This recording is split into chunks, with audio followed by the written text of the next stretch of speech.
Ay nako, Bugoy! Ano nangyari? Bakit ganyan ang itsura mo? Para kang gumulong sa putik! Kasi munay, inarang na naman ako ng mga tambay nung pauwi ako. Kinuha nila yung sukli ko. Sino may gawa nito sa'yo? Sila Toto na naman ba? Opo, Nay. Tinulak pa nila ako sa may putikan. O sige, tahan na. Huwag ka nang umiyak. Pumasok ka na sa bahay. Maglinis ka ng buong katawan mo at magbihis ng damit. Sige po, Nay. Ang sama talaga ni Toto. Lagi lang nila akong inaaway. Pagkabihis mo, huwag ka nang lalabas ng bahay. May pupuntahan lang ako sandali, ha? Saan po kayo pupunta, Nay? Pupuntahan ko sila para kausapin. Baka po kung anong gawin nila sa'yo. Dito na lang po kayo, Nanay. Huwag mo kong alalahanin. Kaya ko ang sarili ko. Sige na, pumasok ka na sa banyo. Nang pumasok na sa banyo ang anak ko, mabilis akong lumabas ng bahay. Nagpupuyos ang kalooban ko ng mga sandaling yun. Pagdating sa tindahan, wala na akong naabutan. Ang naiwan sa tabing daan ay ang bote ng suka na pinabibili ko. Nanginginig ang kamay ko na dinampot yun. Huminga na lang ako ng malalim at saka humakbang pauwi. Nakasalubong ko pa si Kara sa magkasangang daan. Oh, Aling Helen, hindi niyo po yata kasama si Bugoy. Sa tindahan po ba kayo galing? Oo. Binalikan ko lang yung naiwan ni Bugoy na sukang pinabibili ko. Pauwi ka na ba? Opo. Maaga po akong nakatapos sa pagtitinda. Sige, iha. Mauna na ako sa'yo, ha? Teka lang po, Aling Helen. Iimbitahan ko po sana kayo ni Bugoy na pumunta sa bahay. Birthday ko kasi eh. May kaunting salo-salo lang po. Sa isang linggo na po yon. Ganun ba, iha? Happy birthday na lang sa'yo, ha? Pero hindi kami makakapunta eh. Sigurado kasing maraming taong pupunta sa inyo. Ayoko kasing maging tampulan na naman ng tukso ang anak ko. Katulad kanina. May nangyari po ba kay Bugoy kanina? Pinagdiskitahan na naman ni na Toto kanina. Pinuntahan ko nga ngayon eh, pero wala na sila. Itong suka na lang ang naiwan. Gago talaga yang si Toto at yung mga tropa niya. Wala na nga silang pakinabang, ang hilig pa nilang mamirwisyo sa ibang tao. Kung naabutan ko pa sila, makakatikim talaga sa akin ng lalaking yon. Hindi na tama ang ginagawa nila sa anak ko. Ilang beses ko nang pinalampas ang iba nilang ginagawa, pero hindi ito. Sinaktan na nila ang anak ko. Naiintindihan ko po ang nararamdaman ninyong galit. Kahit sino naman po na mapunta sa kalagayan nyo eh. Alam ko kung bakit ang anak ko ang malimit nilang pagdiskitahan. Dahil sa itsura nito. Ipasa Diyos na lang po natin ang ginagawa nila. May karma rin sa kanila kapag hindi sila tumigil. Ano pa nga bang magagawa ko, kundi ipaubayan na lang sa Panginoon ang mga ginagawa nila sa amin? O paano? Baka hinahanap na ako ni Bugoy. Sige po, Aling Helen. Dadalaw na lang po ako sa inyo kapag wala akong gagawin sa amin. O sige, alam mo namang laging bukas ang bahay namin para sa iyo. Sige po, Aling Helen. Tumango lang ako at saka naglakad na pauwi. Pagdating sa bahay, naabutan ko naglalaro ng mga kotse-kotsehan na binili ko sa Tiangge ang anak ko. Para bang wala na rito ang nangyari sa kanya. Katulad ng mga nakaraan, hindi nito masyadong dinaramdam ang ginagawang kalupitan sa kanya ng mga tao. Ngumiti siya nang makita ko. Ipinanganak ko si Bugoy na may Down syndrome. Dahil wala naman akong kakayanan na ipatingin siya sa doktor noon, umasa lang ako sa mga albularyo at sa mga herbal na nakukuha sa gubat. Regular naman ako nagpapacheck up noon. Yun nga lang sa health center lang dito sa aming barangay. Sa bahay lang din ako nanganak sa edad na 35. Nung mga panahon na yun, hindi na ako umaasa na makakapag-asawa pa. Pero dumating sa buhay ko si Ronnie. Hindi ko alam kung totoo ang kasabihan na kapag daw may balat ka sa puwet ay malas. Meron kasi ako noon. Bago ko pa malamang nagdadalang tao ako noon, na-aksidente si Ronnie habang nasa laot kasama ng iba pa. Marami ang nagsasabi noon na baka anak ng engkanto si Bugoy dahil sa kakaiba nitong itsura at maputing balat. Meron din naman nagsasabi na isinumpa daw ito. Muntik na rin ako noon maniwala. Pero dahil sa paliwanag ng midwife sa health center sa tunay na kondisyon ng anak ko, kahit papano naliwanagan ako sa totoong kalagayan ni Bugoy. Nay, bakit po kayo nakatayo lang dyan? Pasok po kayo, Nay, sa bahay natin. Oo anak, gutom ka na siguro. Dito ka lang ha, itutuloy ko lang yung pagluluto ko sa kusina. Sama po ko, Nay. Tutulungan ko na po kayo. Oo ba?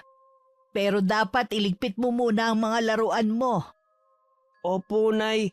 Kasi sabi niyo, maging masinop ako sa mga gamit ko. Kailangan, kalat ko, alam ko kung paano iligpit. Tama po ba, Nay? Tama yon anak. Ang galing mo talaga. Lagi mong tatandaan ang mga biling ko sa'yo, ha? Opo, Nanay. Kasi para din yun sa akin. Para kapag wala na kayo, alam ko na ang gagawin ko. Bakit, Nanay? Aalis ba kayo? Hindi ako aalis. Siyempre anak, hindi sa lahat ng oras lagi mo kong kasama. Oo nga po. Katulad kanina, umalis kayo. Ako na lang kumuha ng damit ko at nagbihis. Tapos, naglaro na ako mag-isa. Halika na nga sa kusina. Tulungan mo na ako magluto, nagugutom na ako eh.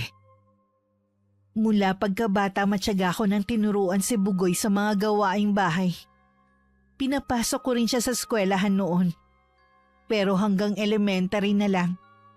Madalas kasi siyang tuksuhin ng mga bata. Hindi rin kaya ng teacher kapag sinusumpong siya. Sa takot nila na makasakit ang anak ko, hindi na nila to tinanggap. Ako na lang din ang matyagang nagturo sa kanya magbasa at magsulat. Ang sarap talaga magluto ng nanay. Sus, nambola ka pa. Sige, kumain ka pa. Ay, busog na po ako. Ako na po magliligpit po ng mga pinagkainan natin. Salamat anak. Magtutupi lang din ako ng mga damit na nilabhan ko. Nung isang araw pa yun eh. Sige po, Nanay. Ako na pong bahala dito. Naging abala kasi ko nung nakaraang araw. Maliban kasi sa pagtanggap ng labada at pamamalansya, naghihilot din ako na may bayad, pero hindi naman ako ganun kalaki maningil. Habang nagtutupi nga ako ng mga damit namin, dumating naman si Kara. Pinapasok ko naman siya at prenteng naupo sa isang upuan. O Kara, bigla ka napasugod dito. May nangyari ba? Sinabi ko po kay Itay ang ginawa ng tropa ni Toto kay Bugoy. Pinuntahan niya po sila at pinagsabihan. Naku, nakakahiya naman sa tatay mo. Sana hindi mo na lang sinabi. Wala naman yun sa akin eh. Ipinasa Diyos ko na lang. Tungkulin po yun ni tatay bilang kapitan natin dito. Tsaka, mamimihasa po ang mga yon. Mabuti na rin po yon. Para magtanda sila. Hindi lang naman po kasi si Bugoy ang pinagtripan nila dito. Salamat sa iyo, Kara, ha? Ang dami mo ng pabor na ginawa sa amin. Wala po yon, Aling Helen. Yung mga pabor na ginagawa ko sa inyo, wala po yon sa ginawa sa akin ni Bugoy na pagliligtas nun sa akin. Matagal na nangyari yon. Hindi mo pa rin ba nakakalimutan? Hindi po. Habang buhay ko pong tatanawin ang pagliligtas sa akin ni Bugoy sa muntikan ko ng pagkakalunod. Nasaan nga po pala si Bugoy? Nandito ako. Narinig ko lahat ng sinabi mo. Alam mo, Kara, naghugas ako ng plato. Di ba ang galing ko? Oo naman! Ang swerte sa'yo ng nanay mo kasi maaasahan ka sa lahat ng bagay. Ayoko kasing mapagod ng inay ko eh, kaya tinutulungan ko siya. Ikaw, Kara, tumutulong ka ba sa inyo? Oo naman. Nagtitinda pa nga ako ng mga merienda at kung ano-ano pa para makatulong sa gastusin sa bahay namin. Gusto ko rin magtinda. Nay, gusto ko rin magtinda gaya ni Kara. Kahit ano po, basta sa pagkakakitaan. Gusto ko rin po makatulong sa gastusin dito sa bahay natin. O sige, pag-iisipan ko. Sa ngayon, inumin mo muna yung gamot mo at magpahinga ka na muna sa kwarto mo. Sige po, Nay. Kara, iwan muna kita ha. Ikaw nang bahala kay nanay ha. Oo, Bugoy. Kahit po ganyan ang kalagayan ni Bugoy napakaswerte niyo po sa kanya. Hindi katulad ng normal dyan, pasaway pa sa mga magulang. Napakalambing pa ng batang yan. Kapag alam niyang pagod ako, kinukuha niya ang langis ko at hinihilot ako. Aling Helen, huwag niyo sanang mamasamain ang tanong ko ha. Matagal ko na po kasing gustong itanong ito. Nahihiya lang po ako. Bakit po nagkaganon si Bugoy? Saan daw po nakukuha ang sakit niya? Ay, hindi rin kasi malinaw sa akin eh. Ang sabi lang ng midwife nun sa health center, minsan daw sa genetics o kapag may edad na nagbuntis sa babae. Wala rin naman kasi akong pera noon para ipatingin siya sa doktor ng mga ganyang sakit. Sabi ko na nga po may paliwanag sa kalagayan niya. Hindi naman po ako naniniwala na anak si Bugoy ng engkanto o sinumpa siya. Masanay ka na sa mga taga rito na mahilig humabi ng kwento. Oo nga po, marami pa rin talagang naniniwala sa sinaunang paniniwala at pamahiin.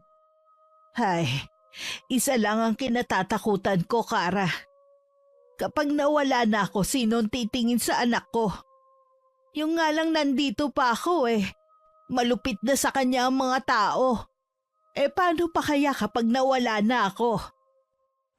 Huwag niyo po munang isipin yan. Matagal pa po kayong makakasama ni Bugoy.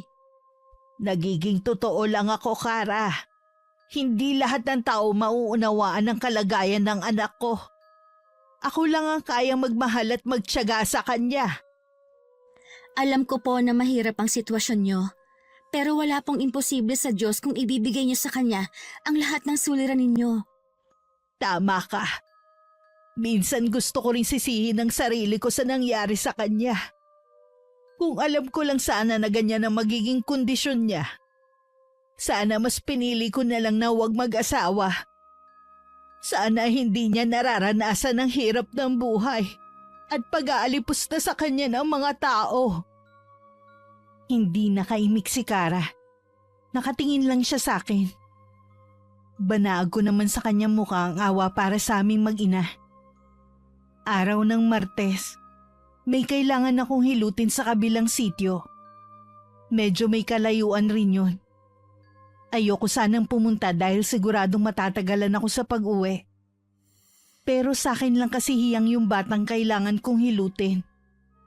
Naaawa naman ako dahil ilang araw na raw dinadalahid ng ubo. Kaya naman napilitan na akong pumayag. Medyo galante rin kasi magbigay ang mga magulang nito. Nagbilin lang ako kay Bugoy na huwag siyang lalabas ng bahay. Pero nga dahil sa may pagkaisip bata, hindi rin ito sinunod ang bilin ko. Lumabas siya ng bahay at nagpunta sa tindahan para bumili ng candy. Nagkataon namang parating si Toto at mga tropa nito. Pinagdiskitahan na naman nila ang anak ko. Sa pagkakataong yun, binugbog nila ito ng husto. Hanggang mapahandusay na lang sa lupa. Mabuti na lamang dumating si Kara at tinawat sila. Talaga bang hindi kayo marunong maawa sa tao? Ano bang nagawa sa inyo ni Bugoy? Bakit niyo siya pinagtitripan? Gago yan Pati ikaw, Kara. Alam mo pinagsabihan kami ng tatay mo, ha? Akala mo kung sino siya. Tama lang na pagsabihan kayo. Wala na kayong ginawa kundi saktan si Bugoy.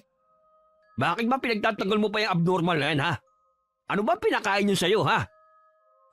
Mas abnormal ka pa kay Bugoy. Kahit isip bata siya, mas maaasahan pa siya kesa sa inyo.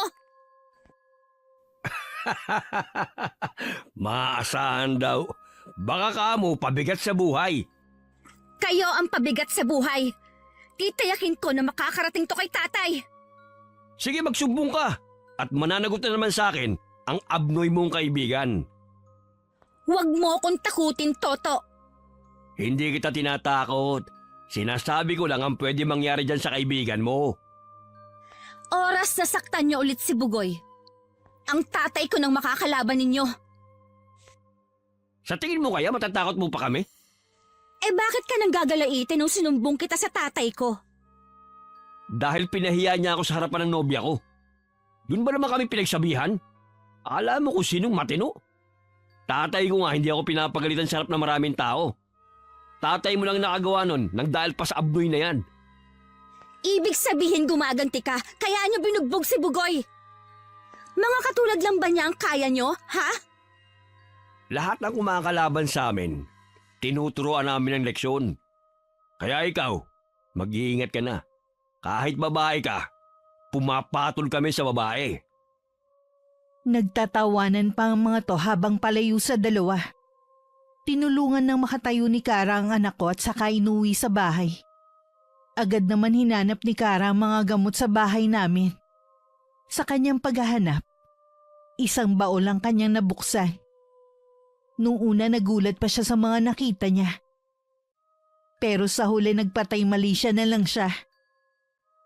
Nakita naman niya agad ang gamot sa kahon ng sapatos.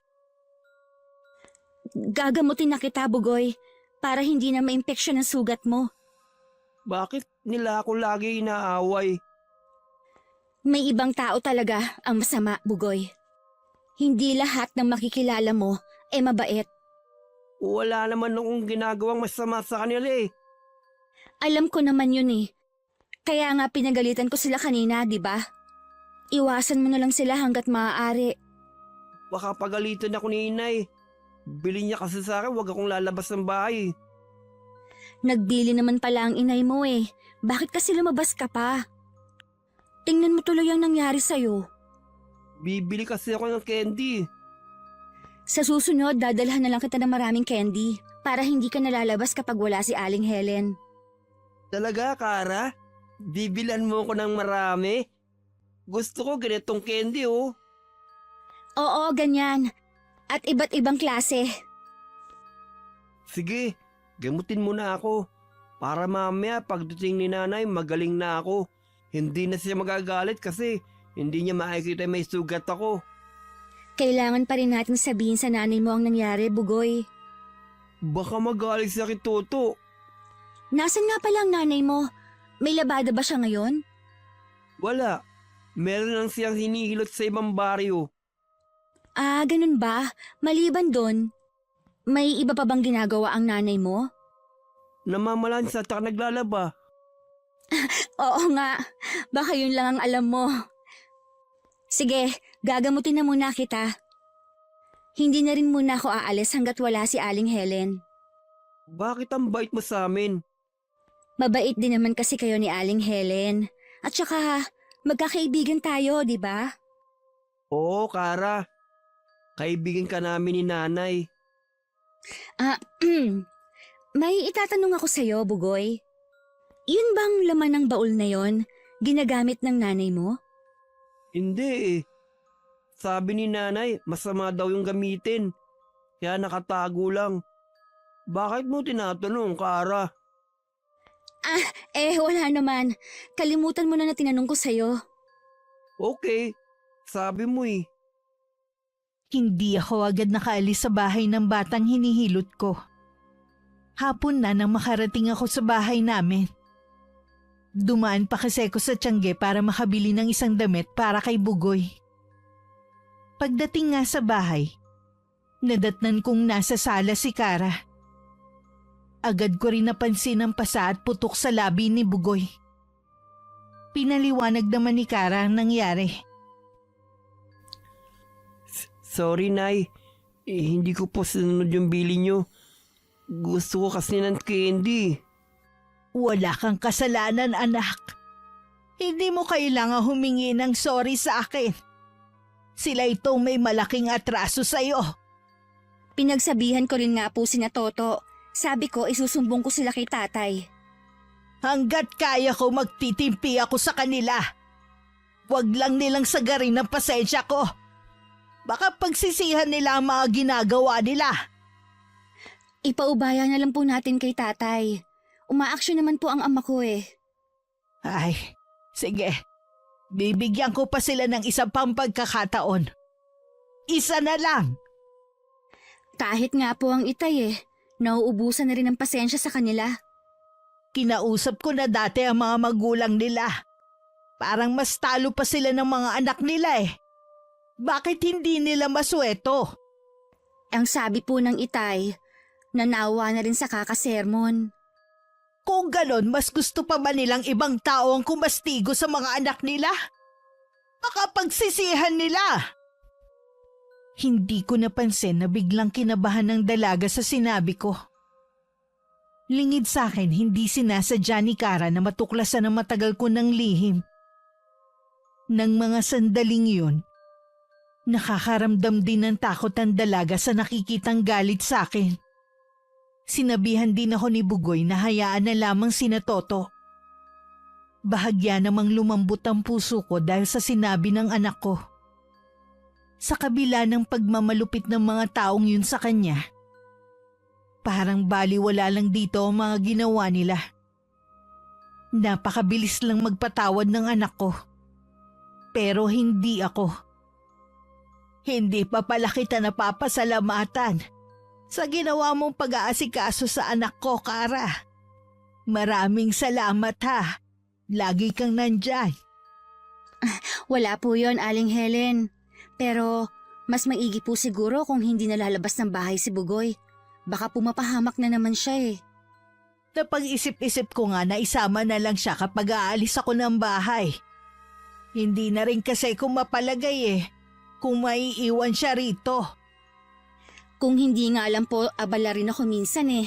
Sasamahan ko po siya palagi. Masyado nang abala yon, Iha. Tsaka ayoko na pag-isipan ka ng hindi maganda ng mga tao sa pagtulong mo sa amin. Isa nga rin po yun sa inaalala ko. Alam niyo naman ang mga tao dito sa atin. Paano po? Uuwi na ako. Hinintay ko lang po talaga kayo. O sige, mag-iingat ka sa pag-uwi mo, ha? Tinanaw ko pa si Kara habang naglalakad dito palayo. Tsaka lang ako pumasok sa loob ng bahay nang marinig kong tinatawag ako ni Bugoy. Samantala, habang pauwi ang dalaga sa kanila, bigla namang humarang si Toto. May kailangan ka ba sa akin? Bakit ba gano'n na lang ang pagmamalasakit mo sa abnoy na yun? Tigilan mo nang ang kakatawag mo na abnoy kay Bugoy. May tawag sa kondisyon niya. Oo na, sige na, Bugoy na. Pwede bang huwag ka na magsumbong sa tatay mo? Lagot na naman ako sa mga magulang ko nito eh. Takot ka naman palang isumbong. Ayaw mo pang magtino. Ayaw mo bang baguhin ang sarili mo, ha? Nandito lang ako para pakiusapan ka. Hindi para makinig sa sermon mo. Nagmamalasakit lang ako sa'yo. Baka pagsisihan ninyo ang ginagawa ninyo kay Bugoy. Anong ibig mo sabihin? Kung naniniwala ka sa karma, yun na yun. Huwag mong sabihing hindi kita binalaan. Alam kong meron ka pang nalalaman. Sabihin mo na kung ano yun. Wala na. Basta, makinig ka na lang sa akin. Alam mo, kung hindi ko alam na may nobyo ka, iisipin ko na may gusto ka sa Bugoy na yun eh. Ganyan ba talaga kadumi ang utak mo, ha? Oh, bakit galit ka? Kaibigan ko lang ang mag-ina. Huwag mong bigyan ng mali siya ang pagmamalasakit ko sa kanila. Kasi kami, pinalaki ng mga magulang namin kung paano makipagkapwa-tao. Eh ikaw, hindi ko alam kung anong itinuro sa'yo. Ang sama kasi ng ugali mo. Kung makapagsalita ka, akala mo sobrang tinu mo naman. Hindi ko sinabing matino ako. May mali rin ako nagagawa, pero ikaw sobrang sama na ng ginagawa mo kay Bugoy. Para kang tatay mo magsalita. Huwag mong sabihin na susunod ka sa yapak niya. Kung hindi ka makikinig sa akin, bahala ka na. Huwag mo na aksayahin pa ang oras ko. Napapakamot na lang sa ulo na sinundan ng tingin ni Toto ang dalaga. Batid kasi ni Kara na pwede niyang ikapahamak kung meron pa siyang sasabihin. Yun lang din ang magagawa niya para mailigtas ang lalaki sa kapahamakan. Pagdating sa kanila, naisip niyang ilihim na lang sa sarili ang kanyang natuklasan. Nang mga sumunod na araw, lagi ko na lang sinasama si Bugoy sa mga lakad ko. Mabuti na lang ayos lang nakasama ko siya sa bahay kung saan ako naglalaba at namamalansya. Mababait naman kasi ang mga amo ko. Nang araw na yon masama ang pakiramdam ko. Pero itinuloy ko pa rin ang paglalaba ko. Kaya pagdating sa bahay, si Bugoy na lang ang nag-asikaso sa bahay at nagluto ng hapunan namin. Nay, kumain na po muna kayo. Dinala ko na po yung pagkain nyo dito. Hindi mo na sana dinala rito. Doon na lang sana ako sa kusina kakain para sabay tayo. Hindi na po, nanay. Dito na lang po kayo kumain para hindi na kayo maglakad. Ikaw talaga. Akala mo naman napakalayo ng kusina natin. Ano bang niluto mo? Noodles po, tsaka nilagyan ko po ng patola. Salamat anak ha. Tamang-tama to sa akin. Susubukan ko na po kayo, nanay. Gaya ng ginagawa mo sa akin tuwing magkakasakit ako. Dapat ako nag-aalaga sa iyo Pero ikaw pa ngayon na nag-aalaga sa akin. Siyempre po, may sakit kayo Kapag magaling na po kayo, ako naman po ang aalagaan nyo. I love you, nanay. I love you din, anak. Bakit po kayo umiiyak? May masakit po sa inyo? Siguro ulo ninyo.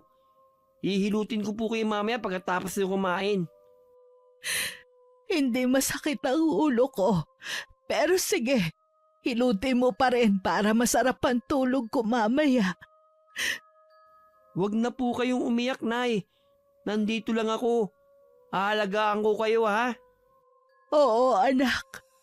Ay, hindi ako natatakot na mawala sa mundong ito. Ang kinatatakutan ko, maiwang ka mag-isa. Sa kabila ng babala ni Kara kay Toto, masama pa rin ang plano nito sa aking anak. Naghahanap lang siya ng magandang tiyempo kung paano ipapahamak si Bugoy. Noon pa mainit na ang dugo niya sa anak ko. Kapag nakikita niya ito, hindi maaaring hindi iinit ang kanyang ulo. Minsan inutusan ko si Bugoy na pumunta sa tindahan at bumili ng patuka sa manok para sa alaga namin. Naisip kong sundan siya. Saktong nakita kong hinarangan siya ng grupo ni na Toto. Ano na naman ang binabalak mong gawin sa anak ko? Kayo pala, Aling Helen. Wala naman po. Babatiin ko lang sana si Bugoy. Akala mo yata baliwala sa akin ang mga ginagawa mo sa anak ko. Subukan mo lang kantiin ni dulo ng daliri niya. Tinitiyak ko sa'yo na hindi mo magugustuhan ang balik dito sa'yo. Pinagbabantaan niyo ba ako, Aling Helen?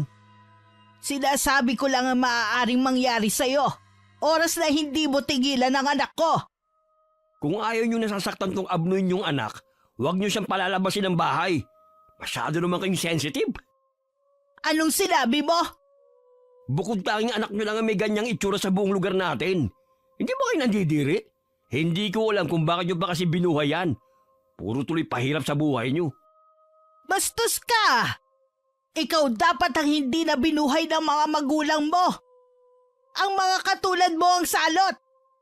Ang anak ko, kahit ganyan yan, mas maaasahan pa kesa sa inyo. Binabalaan kita ha. Wag mo na ulit sasaktan ang anak ko.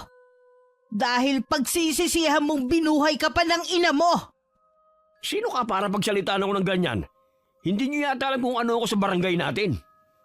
Kilalang maton, siga at walang kinatatakutan. Kilala ka rin sa pagiging walang modo. Ako, kilala mo ba ang pagkatao ko? Pagkatapos ng kumprontasyon, parang walang nangyari na sinamahan ko na si Bugoy sa tindahan. Nadaanan pa namin sina Toto. Pailalim ang titig nila sa amin. Hindi ko na lang sila pinansin pa.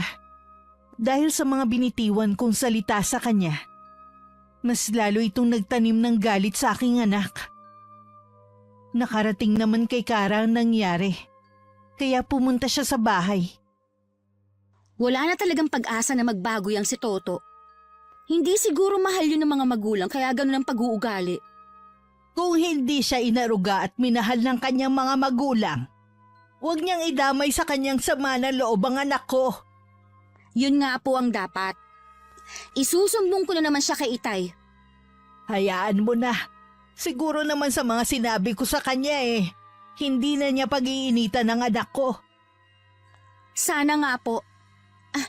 Kumusta na po ba si Bugoy? Ayos naman siya. Parang baliwala naman sa kanya ang lahat. Sinabihan pa nga ako na wag na magalit kina Toto. Pakiwari ko ba mas nag-aalala pa siya sa mga yon kesa sa sarili niya. Ang bait po talaga ni Bugoy. Sana lahat ng tao katulad niya na mabuti ang kalooban. Kung pwede nga lang sana magkatotoo ang sinabi mong yan. Pero imposible. Hindi na kasi balanse ang mundo kapag nagkataon. Oo nga po pala. Kaya din po pala ako nagpunta rito para ibigay itong mga pagkain. Pinagtira ko po talaga kayo dahil alam kong hindi kayo makakapunta. Ay oo nga pala. Birthday mo kahapon. Pasensya ka na, iha ha. Wala akong regalo sa'yo. Ayos lang po yun. Hinahanap nga kayo ni na Itay. Sinabi ko na lang yung dahilan nyo. Naintindihan naman po niya kayo Pero sana daw, huwag nyo nang ilayo si Bugoy sa mga tao. Madali lang kasing sabihin yan. Pero mahirap sa akin bilang ina. Kung nasasaktan ang anak ko dahil sa ibang tao, mas doble ang sakit na nararamdaman ko tuwing nasasaktan siya. Naiintindihan ko po kayo, Aling Helen. Sino ba namang ina ang gusto na ikulong ang anak sa loob ng bahay? Pero wala akong pagpipilian Kailangan kami ang makisama sa mga tao. Kahit nga po ako, ipinapaliwanag ko sa kanila ang totoong kalagayan ni Bugoy. Pero sadya nga pong sarado ang isip ng ibang tao para maunawaan ang kalagayan nito. Hayaan mo na lang sila, iha. Huwag mo na lang silang pag-aksayahan ng oras mo. Hindi po ako magsasawa na ipaliwanag sa kanila ang tunay na kondisyon ni Bugoy. Kung alam lang nila kung gaano kabait at kalambing ni Bugoy, hindi sila mangingilag sa kanya. Akala kasi nila mananakit siya. Hindi nila alam si Bugoy ang laging napagtitripan. Hindi ko rin kasi sila masisisi na kulang sa kaalaman. Ako nga hindi rin sapat ang kaalaman ko pagdating sa kondisyon ng anak ko. Ang mahalaga naman po, na ipapadaman niyo kay Bugoy ang pag-aalaga at pagmamahal niyo. Sapat na po yun. Naging maayos naman ang mga sumunod na araw sa aming mag-ina. Wala na rin akong balita kay Toto at sa mga kaibigan nito. Nakakapunta na ulit si Bugoy sa tindahan. Nang hindi ako natatakot na pagdiskitahan na naman siya. Sa kabila nun may kaba pa rin ako sa dibdib ko. Na hindi ko maipaliwanag. Bugoy, tuwing lumalabas ka ba ng bahay hindi mo napapansin si na Toto? Matagal ko na silang hindi nakikita, Nay. Ganun ba? Baka nga nagbago na sila. Pero kung sakali mang makita mo sila sa labas, umiwas ka na lang ha. O di kaya umuwi ka na dito sa bahay. Opo, Nanay. Oo nga pala. Bukas wala akong gagawin. Gusto mo bang mamasyal tayo sa bayan? Sige po, Nanay. Gusto ko po yan. Nanay, pwede ba tayong bumili ulit ng kotsi-kotsiyan? Bakit? Sira na ba ang mga laruan mo? Ayos pa naman po. Kaya lang, gusto ko po kasing dagdagan yun O sige, dadaan tayo sa Tiangge para bumili ng laruan mo. Yay! Ang bait talaga ni Nanay. Tuwang-tuwa naman ang anak ko at napapalakpak pa. Hindi rin ito agad nakatulog sa sobrang excited sa lakad namin. Kahit hirap sa buhay at sakto lang minsan ang kinikita ko, gusto ko pa rin maglaan ng oras sa anak ko. Kahit sa simpleng pamamasyal namin sa labas at pagbili ng mga gusto nito. Naging masaya ang buong maghapon naming mag-ina. Kaya nung gabi, nakatulog agad si Bugoy dahil sa pagod. Ako naman nanatiling gising pa rin ng mga sandaling yun. Kinuha ko na lang ang baol, kung saan ko itinatago ang mga ginagamit ko sa kulam at barang. Nasa lahi talaga namin na may kaalaman sa pangbabarang. Bago mamatay ang nanay ko, sa akin niya yung pinamana, kasama ang kaalamang yun. Pero nang makilala ko si Roning, kinalimutan ko na yun at mas pinili kong mabuhay ng normal. Kinabukasan kahit kulang sa tulog, maaga ako naghanda ng almusal naming mag-ina. May trabaho pa kasi ko ng araw na yun. Nay, hindi na po ako sasama sa inyo. Bakit naman? Mas gusto ko po dito sa bahay. Maglalaro na lang po ako dito. Hindi naman po ako lalabas eh. Sigurado ka ba? Opo, Nay. O sige, pero huwag kang aalis ng bahay ha. Sandali lang naman ako. Opo, Nay. Pangako, dito na ako sa bahay. Habang namamlansya ako sa bahay ng amo ko, laman ng isip ko si Bugoy. Hindi rin ako mapakali. Nahihiya naman akong magpaalam ng uuwi. Hindi pa naman tapos ang gawain ko. Pagdating ng 4:00, pinayagan na ako umuwi. Kahit hindi pa tapos ang mga plantsahin ko. May lakad daw silang mag-anak at walang maiiwan sa bahay. Nagmamadali na ako nung umuwi. Pagdating sa bahay, hindi ko nadatnan si Bugoy. Pinuntahan ko siya sa tindahan. Baka may binili lang pero sabi ng tindera, hindi pa daw nagagawi doon ng anak ko. Kung saan-saan ko siya hinanap. Pero hindi ko pa rin siya makita. Hanggang makasalubong ko si Kara. Aling Helen? Bakit pa parang balisa kayo? Saan po kayo nanggaling? Kanina ko pa kasi hinahanap si Bugoy. Hanggang ngayon hindi ko pa siya nakikita. Hindi ko po siya nakasalubong. Galing po kasi akong bayan. Sasamahan ko na po kayo sa paghahanap sa kanya. Salamat, Kara ha. Kanina pa nga ako kinakabahan eh. Baka may nangyari na kay Bugoy. Huwag po kayong mag-isip ng ganyan. Mahahanap din po natin si Bugoy. Baka po nawili lang sa paglalaro. Kung bakit kasi iniwan ko pa siya kanina eh. May trabaho po ba kayo kanina? Oo, namlansya ako kanina. Ayaw niya kasing sumama, gusto niya magpaiwan. Dapat kasi pinilit ko na lang siyang sumama sa akin. Huwag niyo na pong sisihin ang sarili niyo. Hindi niyo naman po alam na ganito ang mangyayari. Hindi naman niya ito ginagawa dati. Kahit naiiwan ko siya, nadatatnan ko pa rin siya sa bahay. Nasaan na kaya si Bugoy? Tinanong niyo na po ba ang mga kapitbahay niyo?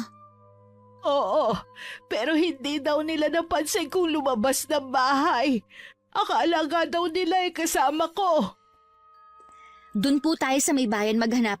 Baka may nakakita kay Bugoy. Kung sino-sino na ang napagtanungan namin. Pero walang nakakakita kay Bugoy. Halos nalibot na rin namin ang buong barangay. Humingi na rin kami ng tulong sa tatay ni Kara. Inabot na rin kami ng gabi sa paghahanap sa anak ko. Pero ni anino niya, hindi namin nakita. Mabuti pa, Kara eh. Umuwi ka na sa inyo. Baka hinahanap ka na ng mga magulang mo. Alam naman po nila na magkasama tayo, kaya hindi nila ako hahanapin. Siguradong gutom na siya at natatakot. Kahit na hindi ko alam kung nasan siya ngayon. Nararamdaman ko may masamang nangyari sa kanya.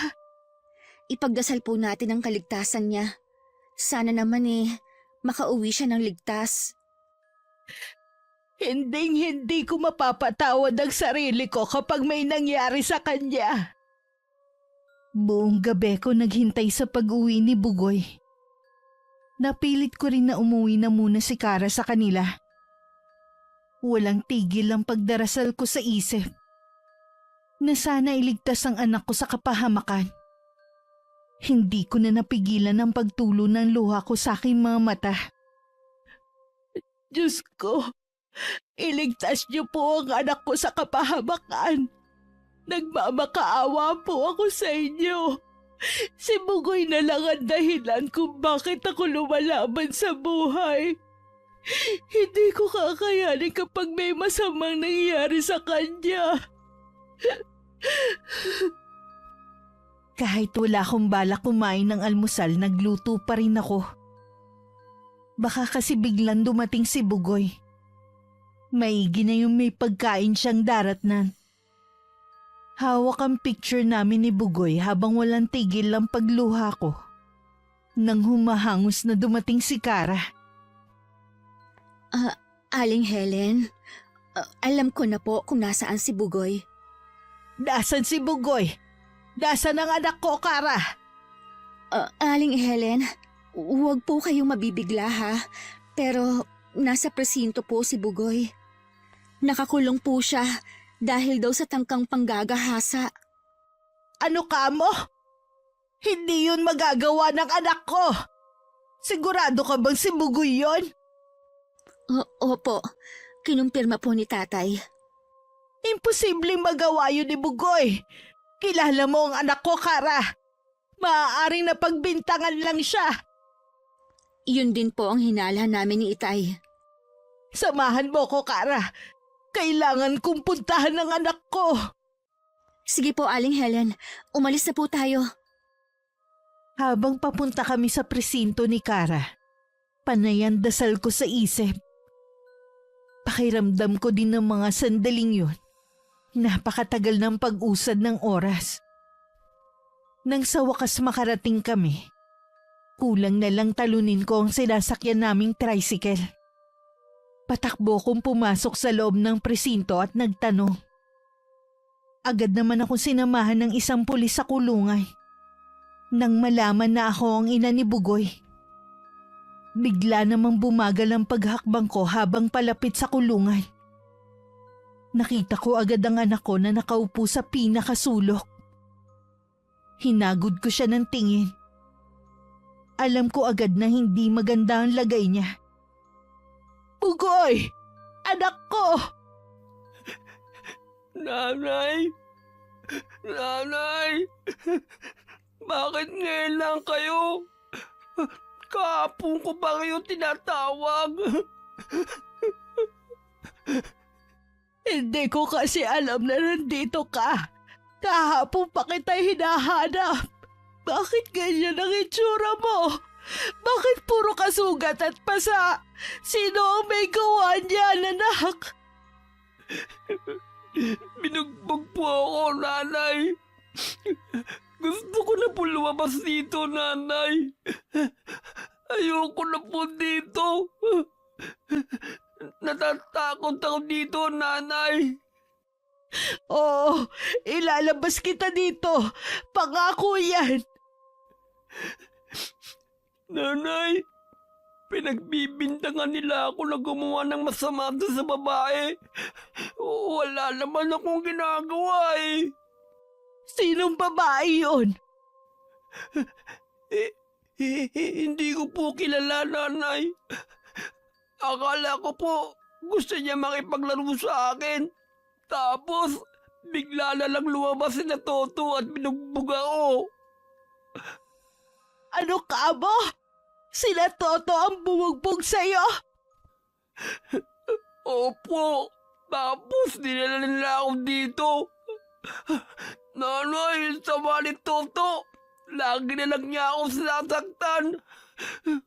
Pinilit nila ako umamin. Hindi ko alam ang kasalanan ko. Aling Helen, ginagawa na po lahat ng tatay kung paano matutulungang makalaya si Bugoy. Kailan makakalaya ang anak ko? Hindi ko po alam. Medyo mabigat po kasi ang kaso niya. Walang kasalanan ng anak ko. Siguradong kagagawan lang to ni Toto para ipahamak si Bugoy. Hindi magagawa ng anak ko ang binibintang nila. Pakawalan niyo ang anak ko. Hindi siya bagay sa kulungan na to. Pakawalan niyo siya, sabi.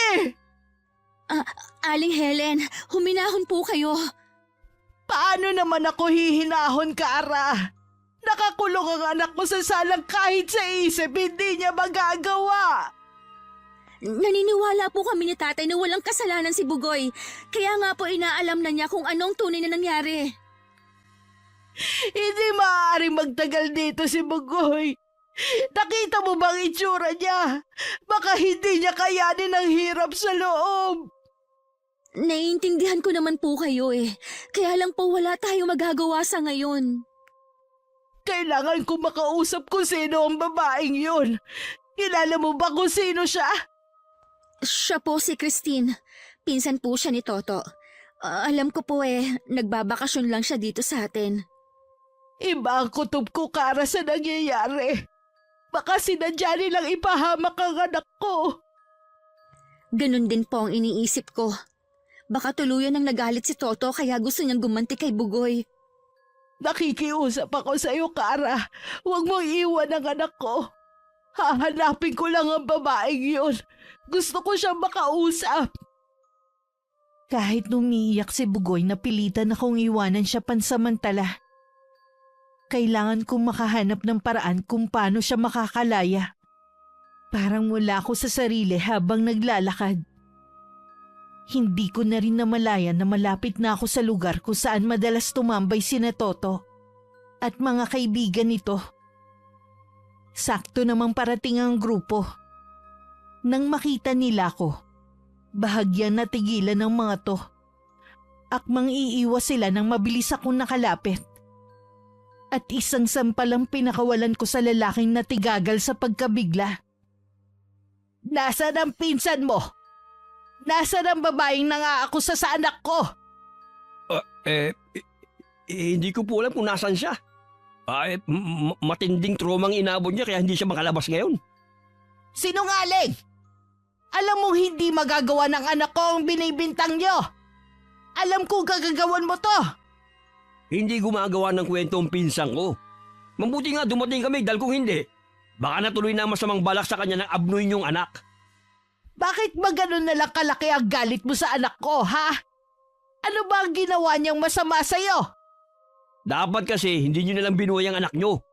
Tignan niyo tuloy ang perwisyong ginawa niya. Pati tuloy ang pinsan ko na gusto lang magbakasyon dito, muntik pang mapahamak.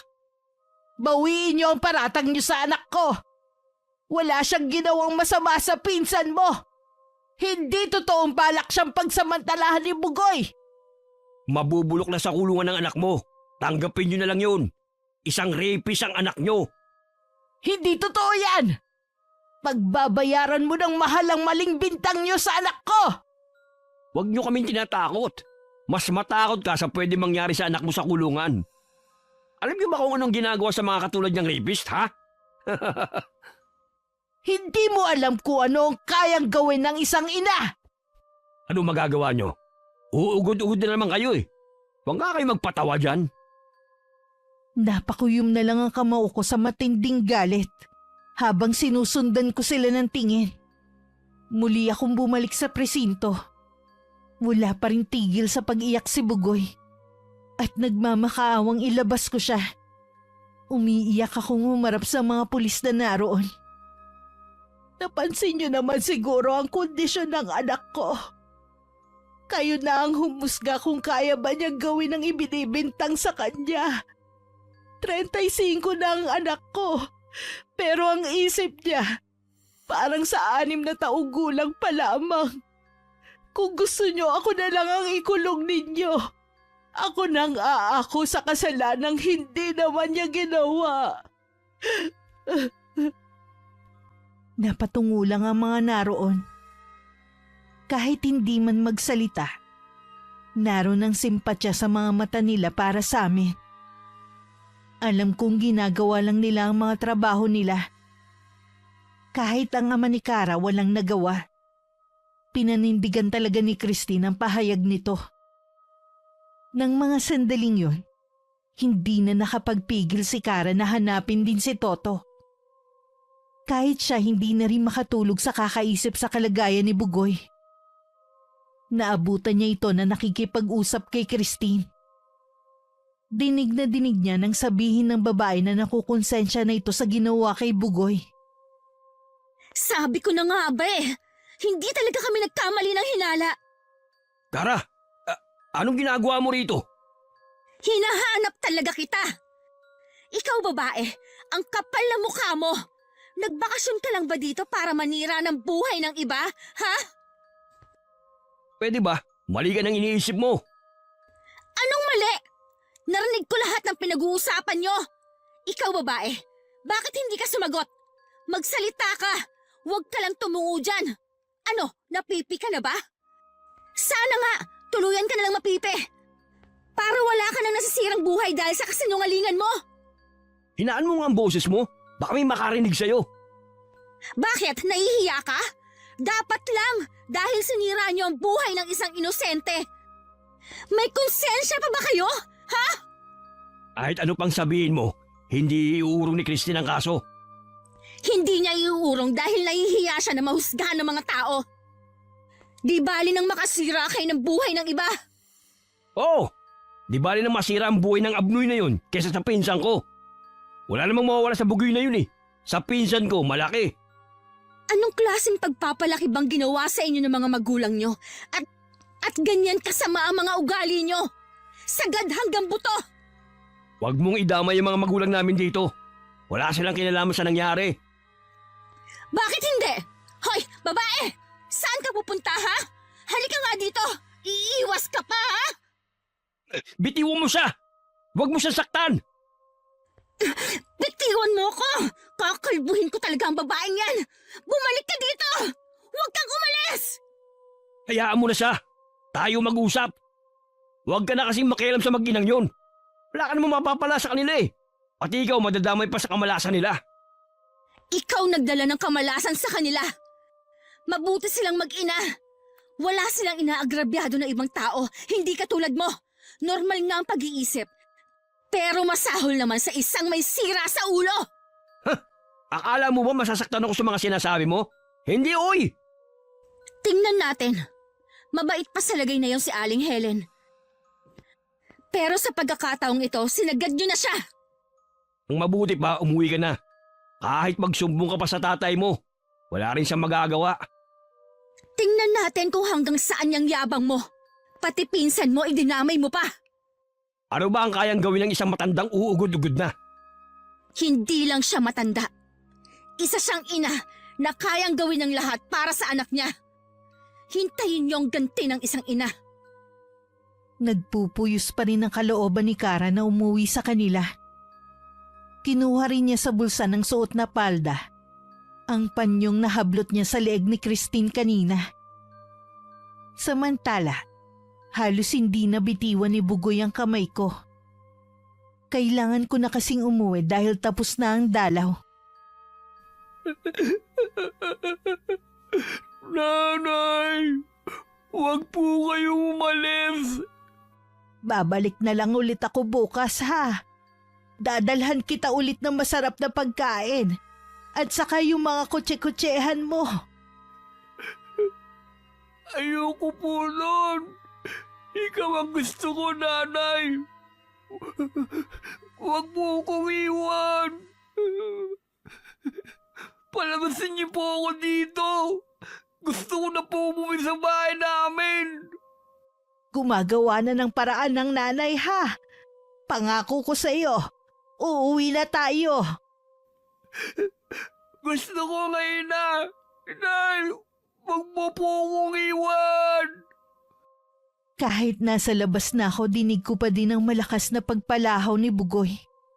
Parang paulit-ulit na lang na dinudurog ang puso ko sa eksenang yun. Tuwing kailangan ko nang umuwi ng bahay. Pagdating sa amin, walang tigil ang pag-iyak ko. Ilang araw ko na rin hinahanap ang pinsan ni Toto.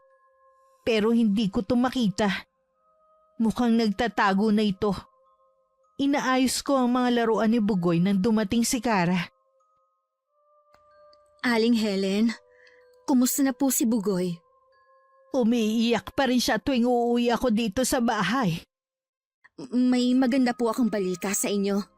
Baka po palayain na rin sa mga susunod na araw si Bugoy. Talaga ba?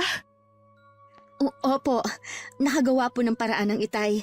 Tsaka po, mahina naman po ang mga ebidensya laban kay Bugoy. Diyos ko, salamat po. Salamat din sa tatay mo. Ginawa siyang instrumento para matulungan kami. Konting tiis na lang po at makakasama niyo na rin si Bugoy. Alam mo bang palagi kong iniisip na sana masamang panaginip lang ang nangyayari sa amin? Na sana paggising ko kasama ko pa si Bugoy at wala siya sa lugar na yon. Salamat, matatapos na rin ang bangungot na to sa amin. May kailangan din po kayong malaman. Ano yun, Iha? Narinig ko po mismo kina Toto at Christine na planado nila ang ginawa nila kay Bugoy. Sinasabi ko na nga ba? Sadya po yatang may mga ganong klase ng tao. Gusto nilang gantihan si Bugoy dahil lagi silang napapahiya tuwing pinagsasabihan sila ng itay. Maniningil ako balang araw sa ginawa nilang to. May ibibigay din po ako sa inyo. Panyo po ito ni Christine. Nakuha ko po sa kanya ito nung araw na nahuli ko silang nag-uusap. Hindi ko alam kung bakit yun binigay sa akin ni Kara. Pakiwari ko ba meron siyang nalalaman sa iniingatan kong lihim? Nang makaalis ang dalaga, kinuha ko ang baul na pinaglalagyan ng mga gamit sa pangungulam. Doon ko na rin nilagay ang panyo na ibinigay sa akin ni Kara. Kinabukasan kasama ko si Kara para dalawin sana ang anak ko. Pero yun din pala ang araw na makakalaya siya. Abot hanggang langit ang pasasalamat ko sa ama ni Kara. Dahil siya ang tumulong sa aming mag-ina. Pero mula nun, malaki na ang pinagbago ng pag-uugali ni Bugoy. May gusto ka bang kainin, anak? Sabihin mo at ipagluluto kita. Ayoko po, Nay. Mas gusto ko po dito lang sa kwarto. Ilang araw ka na nagkukulong dito eh. Halika sa labas. Sasamahan kitang magpaaraw. Ayoko po, Nay. Baka mamaya dumating si na Toto, bubugbugin na naman nila ako. Hindi na yon mangyayari, anak. Hindi ko nahahayaan na saktan ka ng kahit sino. Natatakot po ako. Baka mamaya balik na naman nila ako sa kulungan. Dito lang ako magtatago. Bugoy, saan ka pupunta? Dito ako sa cabinet natin magtatago. Huwag niyo po akong ituturo, Nay, ha? Walang kukuha sa'yo dito sa bahay natin. Lumabas ka na dyan. Baka mamaya hindi ka makahinga dyan. Huwag po kayong makulit. Sinabi ko nang dito lang ako eh. Pero anak, hindi ako makapaniwala sa inaasal na yun ng anak ko. Sa isang iglap, bigla siyang nagbago. Ang dating malambing na binata ay naglaho na. Hindi lang yun ang napansin kong pagbabago sa pag-uugali ng anak ko. Maliban sa hindi na niya gustong lumabas ng bahay, naging bugnutin din siya. Malimit siya magwala kapag may hindi nagugustuhan. Anong nangyayari sa'yo, anak? Bakit ka umiiyak?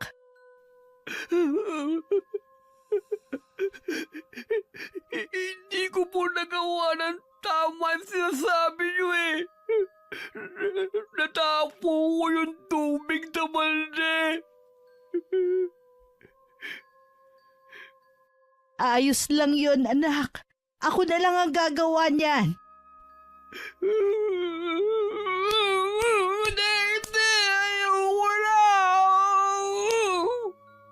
Bugoy, huwag mong pinapalo ang ulo mo.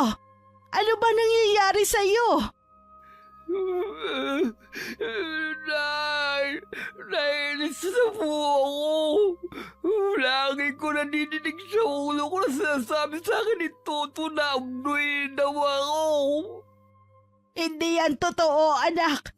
Kalimutan mo na ang mga sinabi nila sa'yo. Mula ngayon, hindi ka na nila masasaktan pa.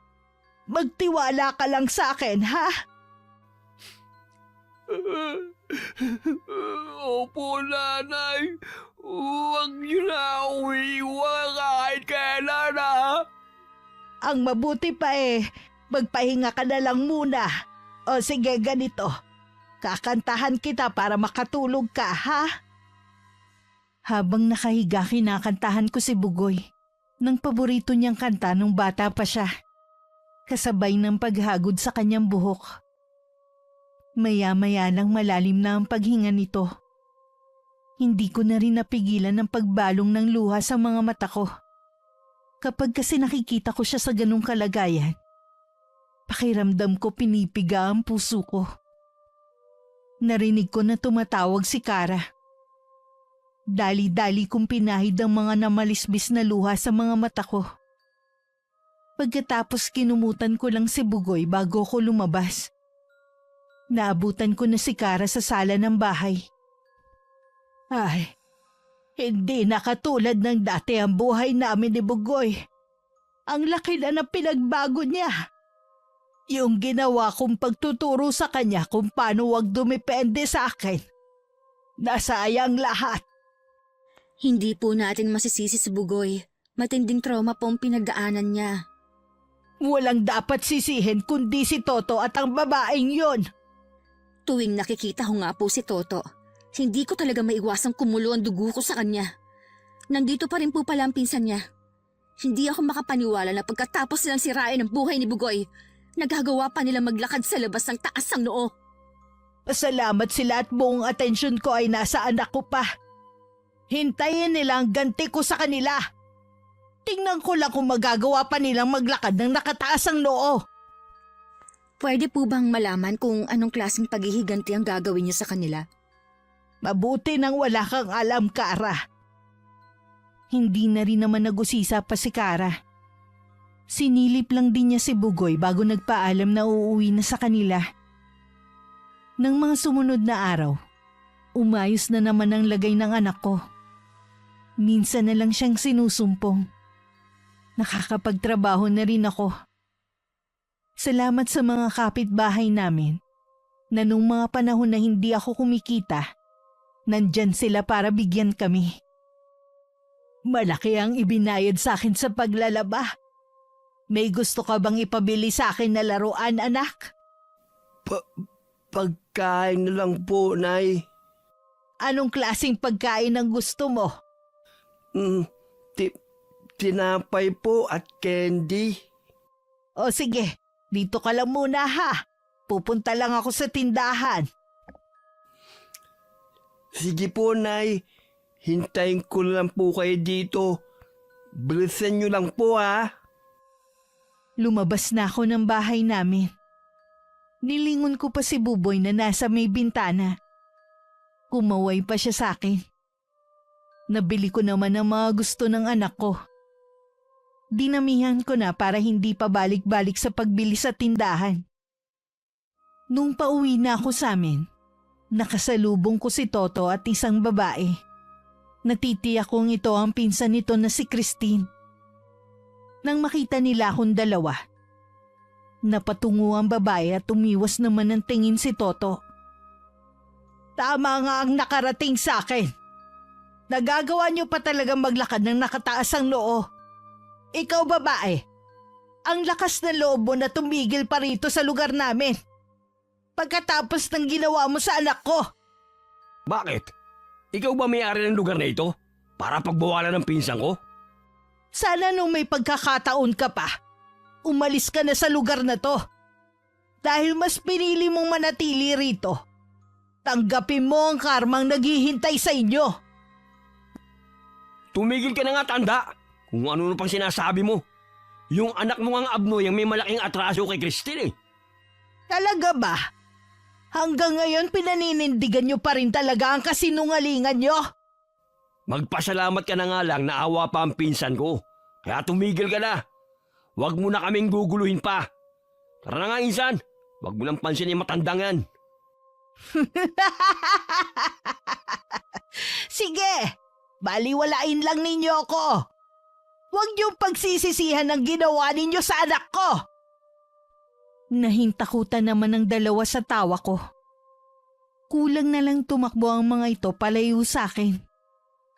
Pagdating sa bahay, naabutan kong nasa may bintana pa rin si Bugoy at naghihintay sa akin. Tuwang-tuwa ito nang ibigay ko sa kanya ang tinapay at candy. Thank you, Nanay! Walang anuman, anak. Bakit po kayo umiiyak?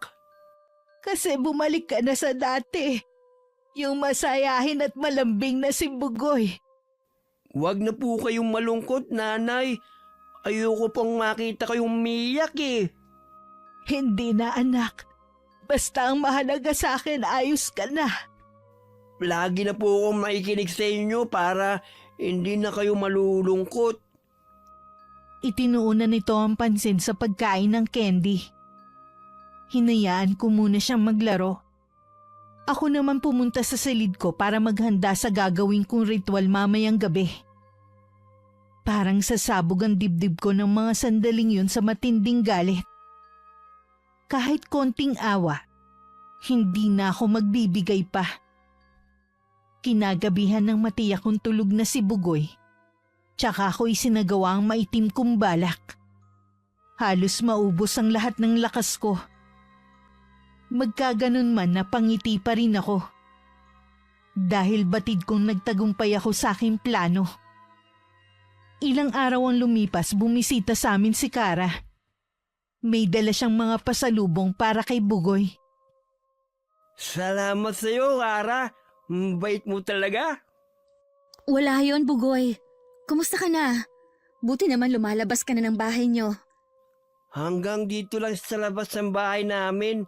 Ayoko pang pumunta ng tindahan. Baka kasi makita ko na naman si Toto. At yung babaeng yun na nagpanggap ng mabait. Huwag kang mag-alala. Hindi ka na magugulo ng babaeng yon. Hindi mo na siya makikita pa. Bakit? Umalis na siya? Parang ganun na nga. Ano ang ibig mong sabihin, Iha? Hindi niyo po ba nabalitaan na nangyari? Alam mo namang madalang akong lumabas at hindi rin ako tsismosa. Wala na po si Christine. Dumanas muna siya ng matinding paghihirap bago siya nalagutan ng hininga. Napakabilis naman ang naging karma niya. Oo nga po eh. May usap-usapan pa po na baka barang ang nangyari sa kanya.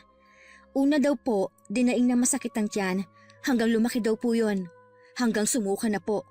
Yung suka po may mga kasamang insekto. Hanggang isinuka na daw po ang mga laman loob niya. Meron ba silang pinaghihinalaan na gumawa nun sa kanya? Nagbanggit po nila kayo.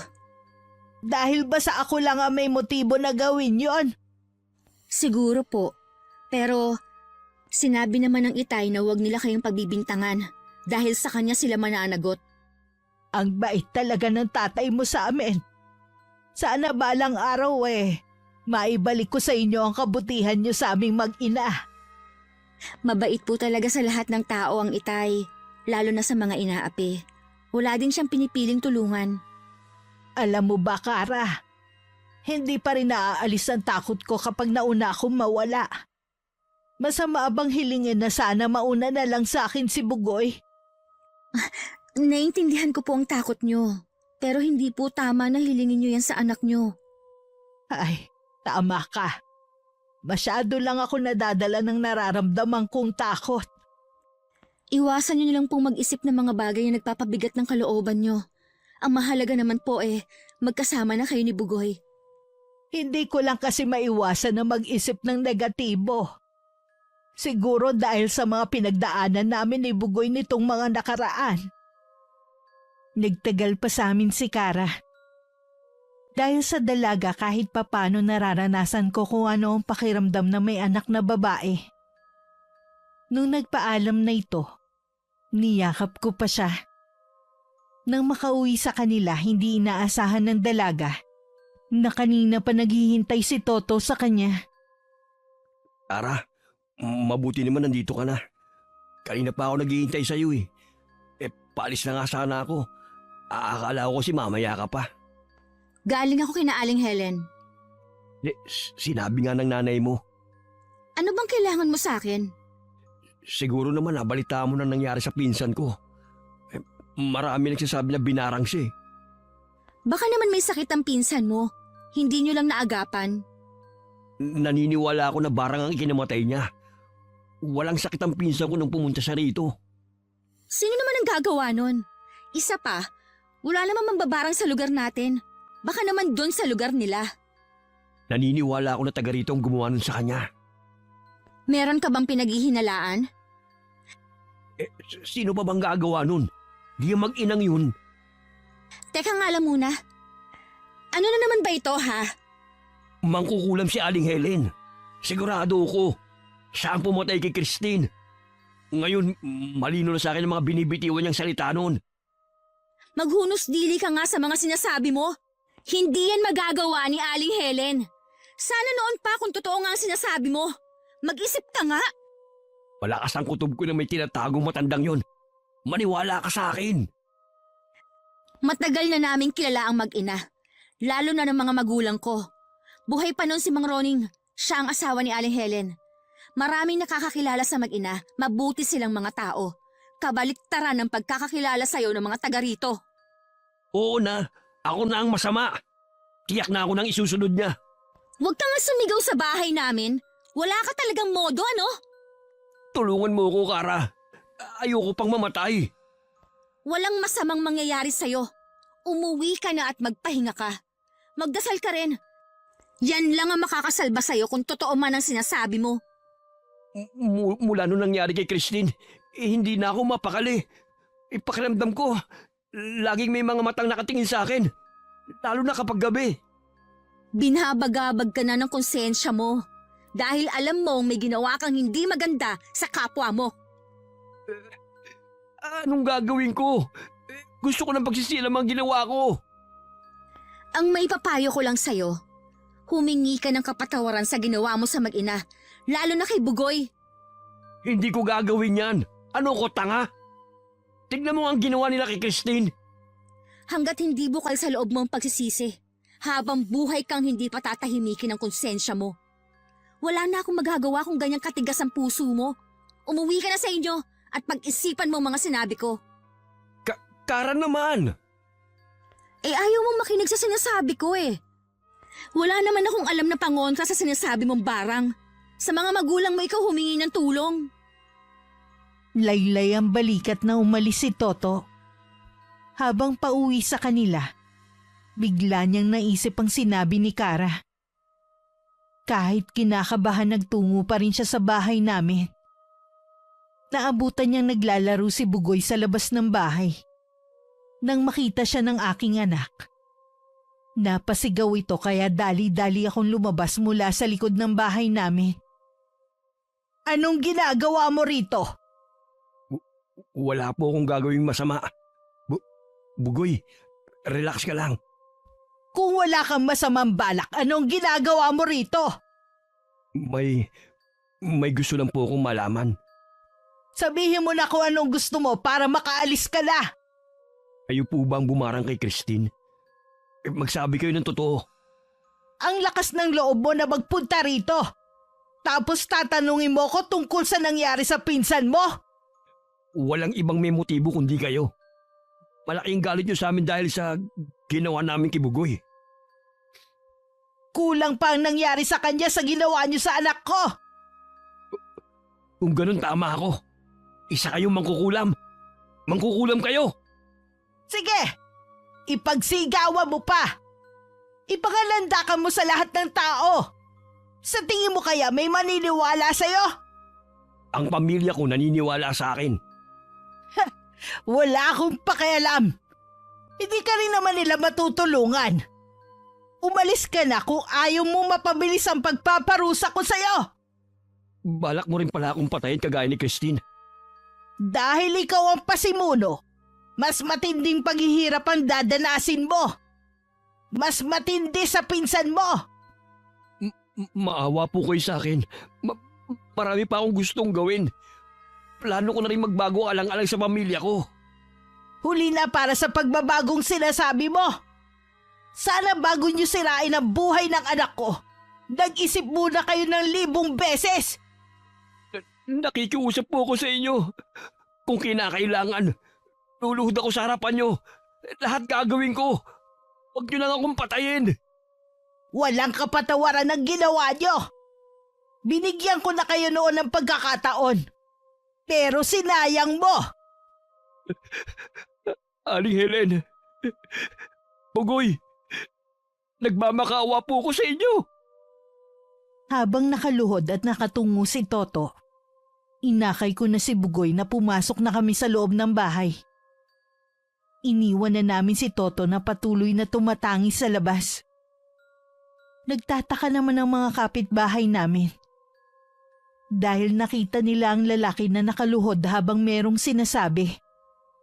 Naiiling na lang sila sa pag-aakalang nasisiraan na ito ng bait. Nay, bakit hindi niyo po pinatawad si Toto?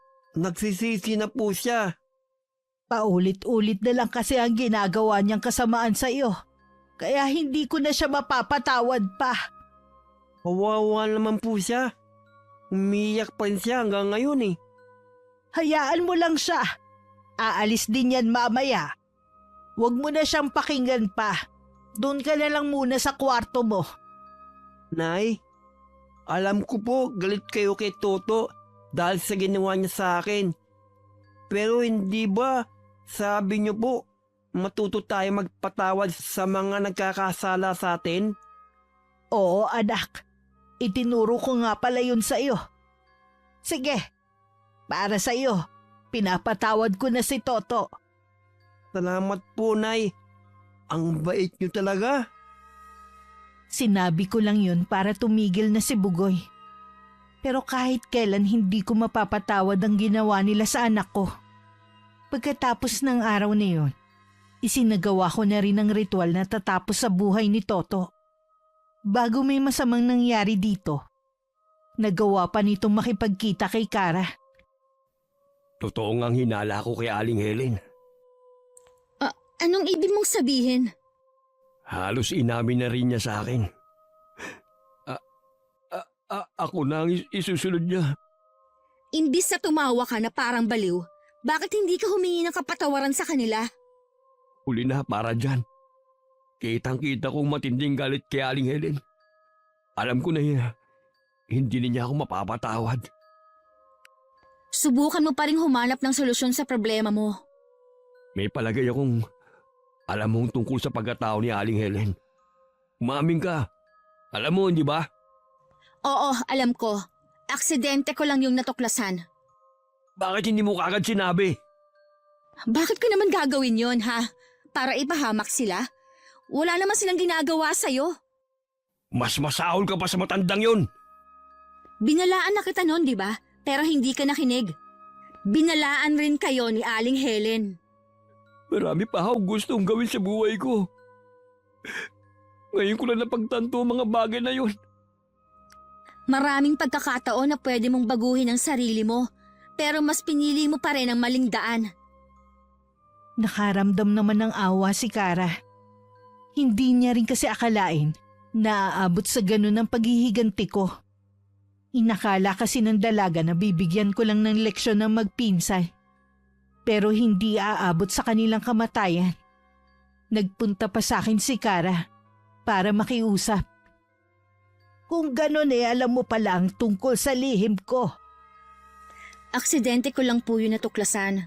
Pasensya na po kung napakialaman ko ang gamit nyo. Hindi ko naman po sinasadya. Pasensya ka na rin, Iha. Hindi kita mapagbibigyan sa hiling mo sa akin. Masakit sa akin ang ginawa nila kay Bugoy. Dapat lang sa kanilang mamatay. Pero wala na po si Christine. Hindi pa po ba sapat yun? Naghihirap na po si Toto. Hindi na siya matahimik. Kung pagsasamahin ang hirap na dinanas ni Bugoy at paghihirap ng kalooban ko, kulang pa ang naranasan nila. Ang sakin lang naman po, kung mapagbibigyan nyo lang ako. Alam kong matindi ang pinagdaanan nyo ni Bugoy. Hindi ko lang po akalain na aabot sa kamatayan ng paghihiganti ninyo. Huling beses ko na itong gagawin. Hindi ko na rin gusto na mamuhay na puno ng galit ang puso ko. Alam ko po na sa huli, ay mas mananaig pa rin ang kabutihan ninyo. Nabalitaan ko na lang sa kapitbahay namin ang sinapit ni Toto. Nabulok daw ang dila nito hanggang sa pamahayan ng langaw at itlugay. Sumabog di umano ang napakalaking tiyan nito na pinamahayan ng mga iba't ibang uri ng insekto. Hindi na rin ibinurol ang katawan nito dahil sa kabila na naembalsamo na ito, pinagkukumpulan pa rin ng mga langaw at may masangsang na amoy na lumalabas sa katawan nito. Mula nang mawala si Toto, tuminuna ang mga kaibigan nito. Marahil natakot sa sinapit ng kaibigan nila. Naging tahimik na rin ang lugar namin. Imbitahin ko po sana kayo. Sana po ay wag niyo akong tanggihan. Ano ang okasyon, Iha?